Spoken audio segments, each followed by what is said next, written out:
Bienvenue dans votre émission Tu retournes. Dans cette émission, nous allons vous parler de quelques révélations sur le Seigneur, le Dieu Tout-Puissant, Yahweh, et du Saint-Esprit, du Christ, et de toute expérience spirituelle que vous ne comprenez pas. Certains de nos auditeurs nous ont parlé afin que nous revenions sur la Bible. Alors, j'ai choisi un de mes meilleurs versets que le Saint-Esprit aime me révéler souvent, Romains 8, verset 19. Que dit Romains 8, verset 19? Nous sommes dans notre Bible. Romains 8, verset 19. Aussi la création attend-elle avec une ardent désir la révélation du Fils de Dieu. Qui vous parle de ce verset? L'explication est juste beaucoup plus loin. Si nous remontons à Romains 8, verset 12, on nous dit: ainsi donc, frères, nous ne sommes point redevables à la chair pour vivre selon la chair. Et nous continuons au verset 14. Car ceux qui sont conduits par l'Esprit de Dieu sont des fils de Dieu. Ici, on nous dit clairement, le mécanisme, le moyen, la formule pour devenir enfant de Dieu, c'est simple, c'est de recevoir le Saint-Esprit. Quand tu reçois le Saint-Esprit et que tu en as la plénitude et que tu es conduit par elle, tu es directement devenu un enfant de Dieu. C'est par cette formule-là que nous devenons des fils de Dieu. Mais qui sont réellement ces fils de Dieu? Pourquoi c'est si important que le monde attend le Fils de Dieu? Si nous remontons encore plus loin, dans le verset 23 du même verset, Romains 8, nous verrons que la Bible nous dit, et ce n'est pas elle seule, mais nous aussi, qui avons le prémisse de l'Esprit. Vous avez bien entendu, ce n'est pas elle seule sur la terre. Mais nous aussi, qui avons les prémices de l'Esprit, nous aussi soupirons nous-mêmes en attente d'adoption et de rédemption de notre corps. Vous avez compris quelque chose par là? La rédemption de notre corps, le prémisse de l'Esprit. Le prémisse de l'Esprit, le prémisse que le Christ apportera, le prémisse qu'on parle dans le verset Apocalypse 14. Ce sont ceux qui ont reçu le Saint-Esprit et qui en ont maîtrisé le concept.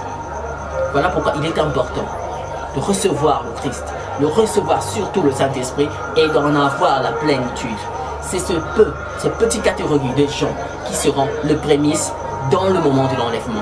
C'est ce qui nous révèle cet instant-là. Pourquoi c'est si important cet instant-là? Juste pour la seule et unique raison. On a bien dit au verset 19 que la création attend elle-même avec ardent désir la révélation du Fils de Dieu. Parce que quand l'enlèvement sera fait, la terre sera condamnée à sa résurrection. Qu'est-ce qui signifie la résurrection de la terre? Bien sûr, l'Armageddon. Bien sûr, l'apparition de la bête, du faux prophète. Bien sûr, la destruction du monde. Bien sûr, avant ça, il y aura le millénium. Mais tout cela amènera une nouvelle terre, une nouvelle ciel. La terre sera résurrectionnée.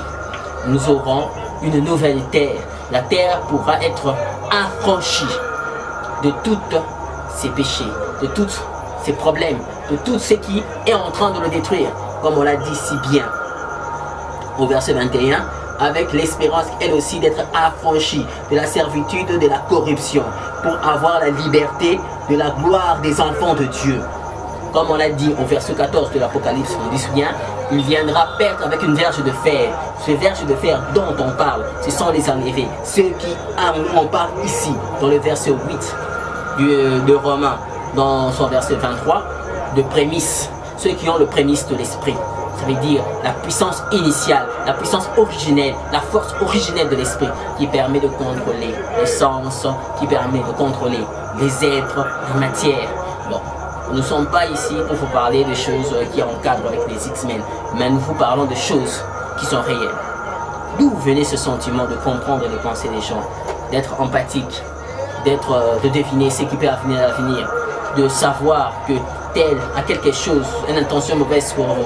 C'est cet élément-là, c'est cette prémisse-là qui vous rend plus puissant que les autres, qui vous donne une compréhension supérieure à la parole. Vous êtes si nombreux, vous tous, qui êtes en train de faire développer ces prémisses. Vous tous qui avez cette force en vous. Concentrez-vous, rassemblez-vous. L'heure arrive où nous serons tous réunis pour que la terre puisse commencer à revivre. Bien sûr, ce temps ne durera pas très longtemps, parce que quand ce temps arrivera, ça veut dire que le Christ ne sera pas loin. Mais je vous révèle encore une autre chose.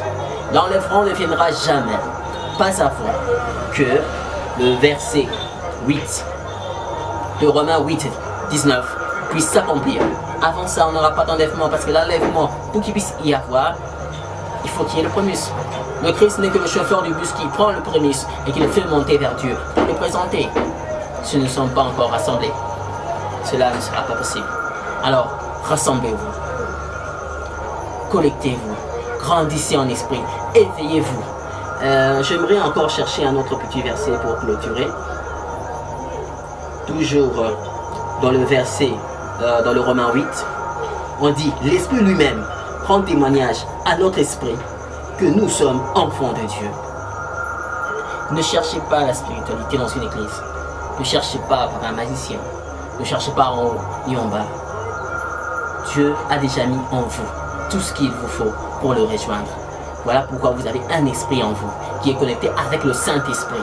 Utilisez-le pour devenir le prémisse, afin que tous nous soyons sauvés.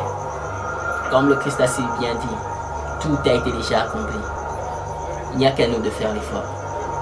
C'était la partie de la prédication de Dieu répond. J'espère que vous avez compris ces versets. Vous avez compris que le temps est venu pour que nous puissions nous rassembler, pour que la fin arrive. Nous l'attendons avec impatiemment, nous qui sommes enfants de Dieu, et vous qui doivent le devenir, et la terre l'attend impatiemment, parce que sans ça, nous n'arriverons jamais à la fin. Voilà pourquoi vous avez des prologues comme en 2000, 1914, vous avez des prologues comme en 2012. Ça n'arrivera pas. On peut programmer la fin du monde autant que vous voulez, mais si vous ne vous réunissez pas, ça n'arrivera pas. Alors battons-nous, vous tous qui croyez en Dieu, afin que nous soyons réunis, afin que l'enlèvement arrive, pour que la fin arrive.